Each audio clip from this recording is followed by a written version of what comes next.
Dobrá žena nie je hračka, je darom, nie je hrou. Je požehnaním. Nedá sa vrátiť, nahradiť ani vymeniť.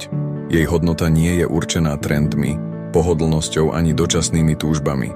Jej cena je nadčasová a jej srdce je čisté. Jej dobrota pramení z charakteru, nie z povinnosti.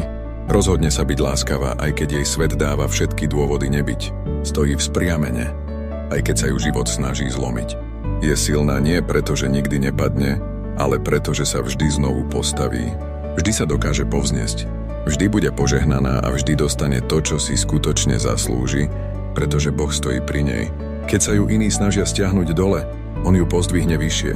Keď ju ľudia berú ako samozrejmosť, on jej pripomenie jej skutočnú hodnotu. Žena, ktorá sa rozhodne zostať dobrou a kráčať ďalej, aj keď je to ťažké, je tá, ktorú treba milovať, oslavovať a vážiť si. Je to žena, ktorá premieňa bolesť na silu, zlomené srdce na uzdravenie a prekážky na vnútornú pevnosť. Ak máš vo svojom živote dobrú ženu, nikdy ju neber ako samozrejmosť. Váž si ju, oceň ju a drž ju blízko pri sebe, pretože dobrá žena je vzácnym požehnaním, pokladom, ktorý mnohí hľadajú, no len málo k tomu skutočne rozumie. A napokon zvíťazí. Nie preto, že to hovorí svet, ale preto, že jej srdce, jej viera a jej sila si to vyžadujú.